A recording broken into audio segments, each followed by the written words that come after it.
never really got that into superheroes as a kid. No idea why. Like the X-Men, Spider-Man, all those Marvel characters, and that kind of stuff never really grabbed my interest. No clue why. But then for some reason, 4 badass turtles who live in a sewer, oh, that was the coolest thing I'd ever heard of. Who knows why these things are the way they are? Some things grab us, and they shape us into the adults we are today. Other things don't. Point is, I'm a big TMNT fan, but I remember not being a big fan of this TMNT series. This version didn't grab me. And just as disappointing as that, its video games didn't grab me either. It's TMNT 3, Mutant Nightmare, for the PlayStation 2. Teenage Mutant Ninja Turtles. Turtles counting on 1, 2, 3, 4. Turtles. Mutant chain reaction. Turtles. Living underground. Turtles. Ninjutsu action. Turtles. It's a shell of a town. So on paper, this sounded great. It's a Turtles beat 'em up. There's multiplayer. There's also pizza to be ordered as you're playing it. How can that be bad? You tell me. I mean, it's made by Konami. Remember Konami? Turtles in Time, Hyperstone Heist, the Manhattan Project. Konami knew how to make a good Turtles game.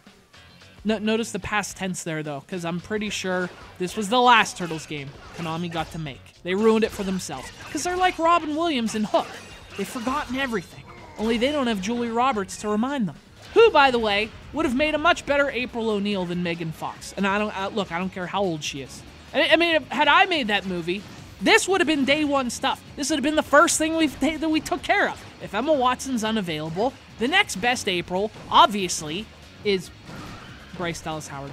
Still, Julia Roberts is way higher on the list than Megan Fox. That much I can assure you. Not sure where they came up with Megan Fox. Probably the same place they came up with Mutant Nightmare. Anyway, it's TMNT 3, because there were 2 games immediately before this one. Same console generation, same cel-shaded style, same mind-numbing gameplay. Same everything, basically, is what I'm telling you. If you've played the first game or the sequel, Battle Nexus, you know exactly what to expect in Mutant Nightmare, which is to get drowsy within 30 minutes of pressing start. It's like a pepperoni and ambient pizza. Thing is, I mean, beat-em-ups are all pretty repetitive, right? Like that.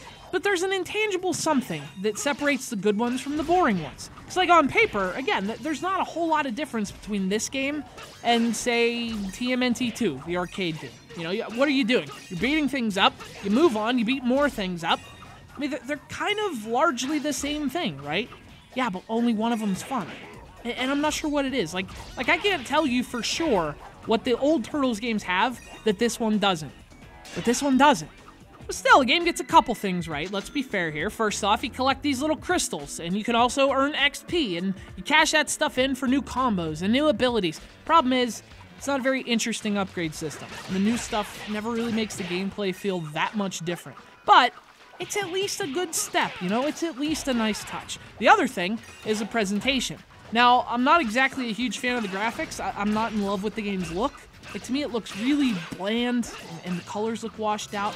But I do like that it ties into the series. Like, you get cutscenes and clips from the show, which the game actually does follow. So if you're a fan of the series, you'll probably be a fan of that too. That's good stuff. And also, the game throws in a couple new mega attacks, as well as some minigame type levels, which help break up all the monotonous beat-em-up sequences. Although, I mean, whether or not these minigame things are positives, that kind of depends. Do you like penicillin on your pizza?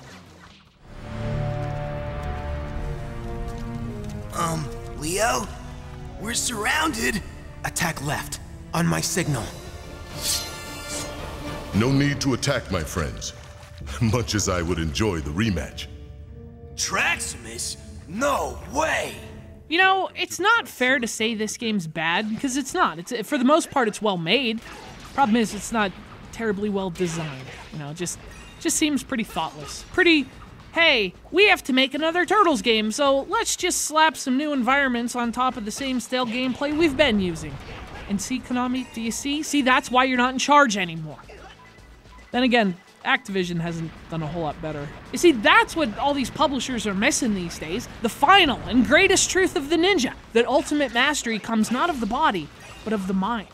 Best thing about this game is that Turtles in Time is unlockable. Which is, it's like they're actually telling you, listen, we know it's not the same anymore. We know we're not very good at this anymore. So here's the good one from when we were good. Hey, what can you do? You see, Master Splinter would never accept that. It'd be 10 flips now for the rest of eternity. And hopefully, down in the basement of Konami's offices, there's a giant talking rat forcing them to do that. Because these Turtles games always sold well. That's the thing about them. They sold very well, they made a lot of money, despite the fact that they weren't anywhere near as good as the Turtles games the people who bought them remembered. So people made money by selling your memories and then letting you down. Which is like the most Krang thing I've ever heard. That sounds like a thing. That sounds like a Krang thing. Huge thanks to our good friend Tim Mathis, our old pal TM. Tim sent me a whole box of Turtles goodies. It includes Turtles toys and video games and foam ninja stars. Because he's an awesome freaking guy. Tim gets it. He's a 9.95. Thanks a lot, Tim. It's TMNT 3, Mutant Nightmare. Not TMNT 3, The Manhattan Project, unfortunately. Dead lives. Deny us, and you will be destroyed. You have 10 Trigons to comply. There's a surprise. They're looking for the Fugitoid. The term, oops, wrong planet comes to mind. Yeah, Professor Egghead ain't on Earth no more.